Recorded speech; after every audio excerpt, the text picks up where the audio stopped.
예, 오늘은 간단히 하나의 베릴로그 모듈에서 그 모듈의 어떤 특성을 결정하는 상수값들이 있을 경우에 그 상수값을 쉽게 바꾸는 방법에 대해서 살펴보도록 하겠습니다.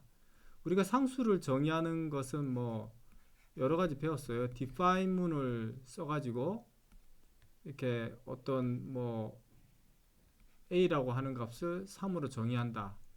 이런 식으로 뭐 할 수도 있고 어 아니면은 이제 파라미터라고 하는 것을 이용해서 할 수도 있는데 요렇게 하는 경우에는 어떤 그 모듈 안에서 이 a라는 값을 바꾸고 싶으면 define을 다시 재정의해 줘야 되죠. 하지만 파라미터로 정의할 경우에는 이것이 이제 모듈 내에 들어가는 건데요. 그 모듈을 인스턴시에이션 하면서 바꾸는 방법이 있습니다. 이제 그거를 지금 설명하려고 그래요. 그래서 파라미터 밸류가 diff param, 파라미터로 정의했을 경우에는 diff param이라는 걸 이용해서 바꿀 수 있고, 또는 그 모듈 인스턴시에이션을 하면서 그 파라미터로 정의된 값을 바꿀 수가 있습니다. 그리고 이제 컴파일을 이 C에서 이제 샵 if def 해가지고 어떤 조건이 성립되면은 샵 if def에서 샵 end까지 사이가 이제 컴파일이 되고, 그렇지 않으면 요 컴파일이 안 되고 컴파일로 요 부분을 스킵하고 하는 게 있는데, 베릴로그에도 그런 피처들이 있습니다. 그런 것도 살펴보도록 하죠. 예.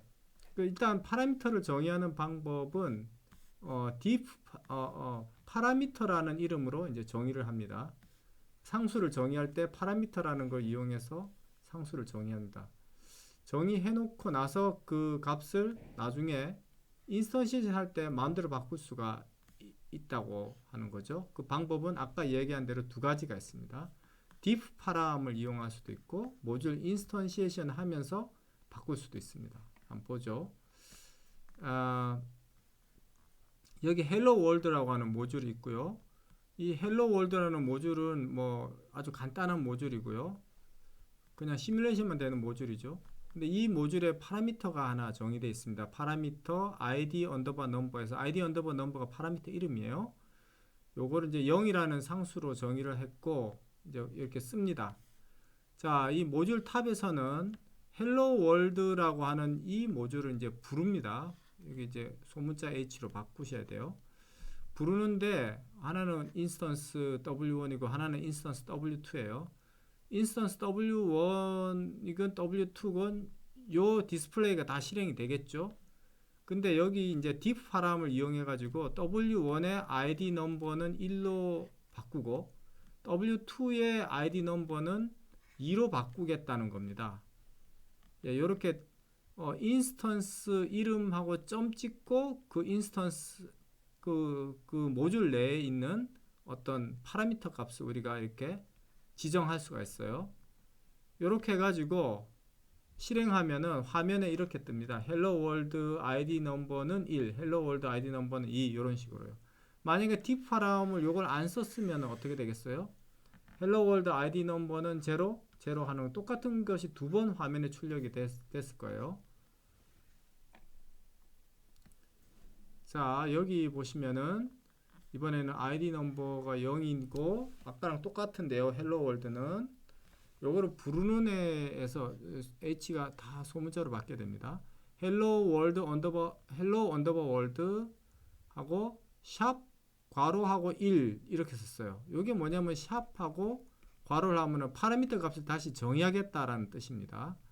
그래서 여기에 hello 언더바 월드라는 모듈에 있는 파라미터 값을 요 괄호 안에 있는 값으로 대신해라 하는 겁니다. 원래 디폴트 값이 0인데 그 0를 1과 2로 오버라이딩 하겠다는 거예요. 그러면 아까 diff 파람으로 했던 거랑 똑같은 효과가 일어납니다. 만약에 파라미터가 하나가 아니고 여러 개면 어떻게 되느냐? 그렇게 되면 예를 들어서 여기 버스 마스터라는 모듈이 있는데요. 파라미터가 딜레이 1, 딜레이 2 이렇게 해서 2와 3으로 정의되어 있습니다. 이거를 오버라이딩 하고 싶으면은 이렇게 하면 됩니다. 4,5 이렇게 하면 첫 번째 딜레이 1은 4로 바뀌고 여기에 두 번째 딜레이 2는 5로 바뀌게 됩니다. B1은. 그 여기는 지금 하나만 썼죠. 샵 괄호하고 숫자 하나만 썼으면은 첫 번째 파라미터만 바뀌게 되는 겁니다. 첫 번째 파라미터만 9로 바뀌고 두 번째 파라미터 딜레이 2는 디폴트 값을 그대로 가지게 되겠습니다. 그래서 파라미터가 여러 개 선언돼도 샵 괄호를 해가지고 얼마든지 정해줄 수가 있는 거죠. 그 다음에 이제 컨디셔널 컴파일러인데 요거는 backward if def, backward else, backward and if로 해가지고 조건부 컴파일을 할 수 있어요. backward if def 테스트, 테스트라고 하는 것이 정의가 돼 있으면 그러면 여기서 여기까지를 시뮬레이션 하든지 합성하든지 하라는 얘기입니다.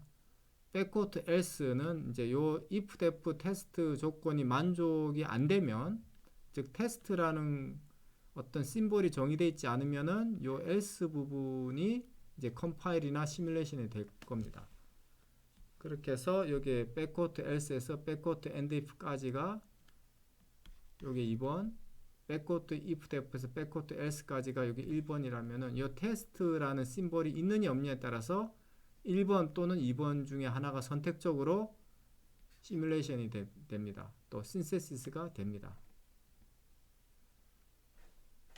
여기에 이제 예제를 보여드리고 있는데요. 여기 이제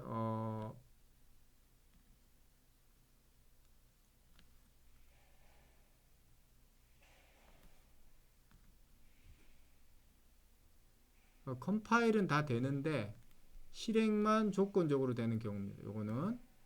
요거는 시스템 태스크, 달러로 시작하는 거는 시스템 태스크죠. 달러 테스트, 달러 펄스 아그스라고 하는 요 태스크를 이용해 가지고 런타임에서 선택적으로 이렇게 하게 되는, 요거는 베릴로그 엑셀이라는 시뮬레이터에서만 가능한 겁니다. 예. 다른 시뮬레이터에서는 지원이 안 될 수도 있으니까 참고하시기 바랍니다. 그래서 요런 변수가 있으면은 요걸 실행하고 없으면은 요걸 하고 이제 이렇게 되는 거죠. 요거는